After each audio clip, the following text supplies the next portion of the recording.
Hello guys, support Sanders the Great by subscribing and getting us to 1,000 subscribers.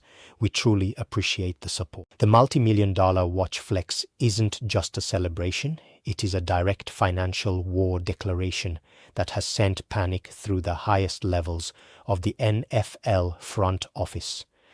While league executives demand total corporate loyalty to standard team-issued apparel, Shedeur Sanders is actively weaponizing his personal luxury brand to bypass traditional revenue-sharing systems and build a direct-to-consumer empire. Millions of dollars in league exclusivity deals are currently on the line as a rookie quarterback threatens to make his own personal logo more valuable than the helmet he wears on Sundays. Traditional sports apparel giants are scrambling behind closed doors, petrified that this unprecedented move will forever shatter their exclusive chokehold on professional athlete merchandise. If the NFL fails to contain this parallel economy right now, every single superstar in the league will follow his blueprint and dismantle the traditional sports marketing model forever. To understand why NFL executives are sweating behind closed doors, you have to look at the exact mechanics of the modern sports ecosystem. For nearly a century, professional sports leagues have operated on an ironclad premise. The shield on the front of the helmet is vastly more important than the name on the back. Every jersey sold, every piece of sideline gear purchased, and every official team hoodie worn by fans goes through a meticulously controlled, ultra-lucrative revenue-sharing model. Heavyweight apparel monopolies pay billions of dollars for the exclusive right to outfit these players and dictate what can and cannot be sold in team stores. When a player steps onto an NFL field, he isn't just representing a city, he is functioning as a walking, breathing billboard for corporate sponsors who have purchased total exclusivity over his likeness within the context of the sport. Enter Shedeur Sanders, a high-profile rookie quarterback who completely refuses to play by those archaic rules. From the moment he stepped into the national spotlight, Sanders brought an entire personal brand infrastructure with him, designed not to complement the league's corporate partnerships, but to directly challenge them. When he raises his wrist to perform his viral gesture, he isn't just flexing a piece of jewelry for the cameras, he is executing a multi-million-dollar marketing campaign for his own independent IP. That single movement drives hundreds of thousands of fans directly to his personal website, bypassing team retail completely. It is a direct supply chain hijack happening in real time, broadcast to tens of millions of viewers on primetime television, and the NFL front office is virtually powerless to stop it without looking hopelessly out of touch. The core conflict brewing inside league headquarters isn't about a celebration, a visor tint, or a color-coded cleat. It is a fundamental battle over who truly owns an athlete's financial identity. What happens when a rookie quarterback prioritizes his own luxury apparel drop over standard team issue equipment? What happens when fans care significantly more about owning a limited edition piece of a player's independent clothing line than buying the official league-sanctioned team merchandise? The tension is palpable in every draft war room, team facility, and corporate boardroom across the country.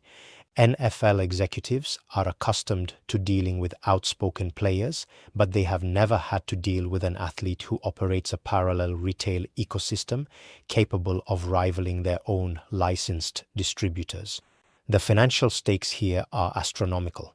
The NFL built its commercial empire on strict uniform policies, mandatory brand compliance, and centralized licensing agreements that guarantee billions to team owners every single year. Shedeur's strategy threatens to pull the rug out from under this entire framework by demonstrating that modern athletes no longer need the league's machinery to achieve global scale. By establishing a direct-to-consumer pipeline early in his career, he has effectively proven that an individual player can monetize his own moments faster, cleaner, and with far higher profit margins than the team can. Every single shirt sold under his personal banner represents money that did not flow through the league's unified licensing pot, a reality that keeps high-level sports apparel executives awake at night. As this tension escalates, the clash between strict corporate uniform mandates and the rising tide of athlete-owned luxury brands has reached a critical boiling point. The league is desperately searching for ways to enforce its strict corporate exclusivity contracts without alienating a massive younger fanbase that idolizes athlete independence.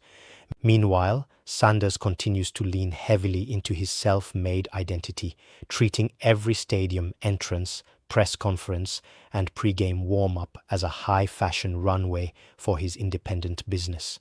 The cold open of his professional career has made one thing abundantly clear. The old era of total corporate dominance over athlete IP is officially dead, and the fight for control of the multi-billion-dollar sports merchandising empire has only just begun. Long before he ever put pen to paper on a professional football contract, Shedeur Sanders was already laying the groundwork for an independent commercial powerhouse that would bypass standard sports licensing entirely. While most college athletes were content securing basic local endorsement deals, Shedeur and his management team recognized a massive structural shift in how Gen Z consumers interact with sports icons. They understood that modern fandom is no longer rooted solely in loyalty to a regional franchise, but in direct emotional connection to individual personalities. Rather than allowing third-party apparel giants to package his identity, he systematically laid the infrastructure for SS26, an autonomous lifestyle brand designed to capture every drop of digital attention and convert it into direct commerce. By treating his personal image as a standalone luxury line rather than a promotional tool, he flipped the power dynamic between athlete and institution before ever stepping foot into an NFL facility. The true catalyst for this retail transformation came in the form of a single, highly calculated viral gesture, the now legendary watch flex. What started on the field as an instinctive high-stakes celebration immediately turned into a masterclass in modern digital branding. The moment his raised wrist flashed across millions of phone screens, the back-end architecture of his brand went into overdrive. Within hours, the gesture was stripped of its real-time viral randomness and forged into a fully realized commercial asset, fueling limited edition merch drops, high-end accessories, and bespoke streetwear. While traditional broadcast networks analyzed the sports culture impact of the flex, Shedeur's direct-to-consumer store was processing thousands of orders a minute. He proved that a simple post-game moment could be converted into $1 million apparel drop faster than a team could even draft a press release. This rapid-fire monetization sent shockwaves through the headquarters of traditional sports apparel giants who had spent decades dominating the market. For generations, corporate juggernauts relied on controlling the entire talent pipeline, signing elite college prospects to restrictive exclusive contracts before they had the leverage to negotiate true ownership. Shedeur's insistence on maintaining total control over his brand IP completely upended that legacy playbook. Corporate executives found themselves in an uncomfortable, unprecedented position, facing a young quarterback who didn't need their massive marketing budgets or manufacturing networks to reach a global market. His refusal to sign away his personal brand rights exposed a massive vulnerability in the corporate sports model, leaving traditional corporate sponsors scrambling to defend an outdated system of exclusivity that an ambitious rookie had effortlessly bypassed. The friction reached an absolute fever pitch during the pre-draft process, where every public appearance became an intentional demonstration of brand autonomy. Instead of stepping off planes and arriving at official NFL events, clad in the standardized, league-approved apparel provided to draft prospects, Shedeur repeatedly showed up draped in unreleased pieces from his own custom luxury collections. High-profile media availabilities, red carpets, and private facility visits transformed into live runways for bespoke streetwear and custom footwear that bore his personal logo rather than corporate swooshes. Traditional sports apparel executives, who pay massive fees to ensure every prospect entering the league is encased in their corporate licensing ecosystem, viewed this deliberate refusal to blend into the standardized corporate mold as a direct challenge to their market dominance. Behind closed doors, in the high-stakes pressure cookers of NFL draft war rooms, front office decision-makers were intensely divided over what this relentless self-merchandising actually signaled. Conservative team executives and old-school scouting directors debated whether his unyielding focus on scaling an independent luxury clothing line was an indicator of elite, modern business acumen or a dangerous distraction from playbook installation. In private interviews, team personnel grilled his camp, questioning whether a quarterback who spent his off-field hours orchestrating direct-to-consumer product drops possessed the total single-minded devotion required to lead an NFL franchise. Yet, Shedeur remained completely unapologetic, sending an unmistakable signal to all 32 teams that entering the professional ranks did not mean surrendering ownership of his personal identity. This ideological clash was only a preview of the regulatory nightmare awaiting league administrators once he officially put on an NFL helmet. The NFL maintains some of the most rigid uniform enforcement policies in global sports, meticulously controlling everything from pre-game warm-up attire and visor tints to the specific color blocks permitted on game day cleats. For decades, players who attempted to express individuality through custom gear were met with heavy fines and strict warnings. But enforcing these legacy mandates against a star who built an empire on independent apparel creates an unprecedented legal and promotional deadlock. League officials were suddenly forced to grapple with a stark reality. Fining a high-profile rookie for wearing his own brand only generates massive viral publicity for his business, exposing the absurdity of ancient uniform restrictions to a modern digital audience.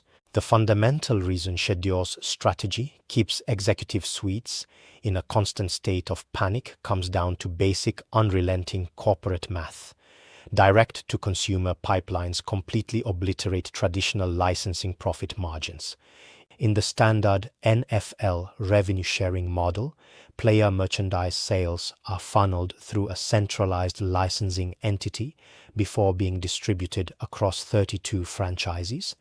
By the time apparel manufacturers, middleman distributors, retail partners, and league funds take their respective cuts, individual athletes receive only a meager fraction of every dollar generated by their name and likeness. Shedeur completely dismantled that slow-moving, heavily taxed ecosystem by establishing an independent, agile supply chain that processes sales directly through his own digital channels. By cutting out institutional middlemen, his personal operation captures virtually the entire margin on every hoodie, hat, and high-end accessory sold, generating staggering cash flow on a fraction of the volume required by traditional retail conglomerates. This financial friction reached a historic boiling point when Shedeur landed in Cleveland, immediately unleashing an unprecedented merchandise explosion that caught both local retailers and national corporate sponsors totally off guard. Almost overnight, the city became ground zero for a bizarre parallel retail economy. While official team stores stocked standard league-sanctioned jerseys, thousands of fans actively flooded the streets clad in independent SS-26 gear. Local sports apparel shops and pop-up boutiques found themselves caught in a lucrative crossfire, eager to capitalize on the massive public demand for his personal lifestyle drops while trying to avoid violating exclusive league distribution agreements. The sight of an entire NFL stadium buzzing with a rookie's independent corporate logo represented the ultimate realization of every league executive's worst nightmare, an individual player's brand rivaling the commercial footprint of the franchise itself. Behind closed doors, navigating this intricate maze of corporate landmines required a level of strategic precision rarely seen in professional sports management. Shedeur's team had to meticulously construct personal brand deals, private product drops, and independent apparel releases without triggering nuclear breach of contract lawsuits from league-wide apparel partners.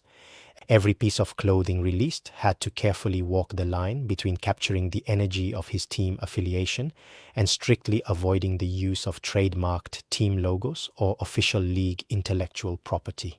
His inner circle effectively built a legal fortress around his personal IP, repeatedly proving that an athlete does not need to print an official team helmet on a sweatshirt to sell out an entire inventory in minutes. In doing so, Shedeur laid down a devastating, highly lucrative blueprint for the modern athlete, demonstrating that true financial freedom isn't granted by corporate sports contracts, but built through direct control over your own supply chain. What Shedeur Sanders has set in motion is not a temporary promotional stunt or an isolated rookie story.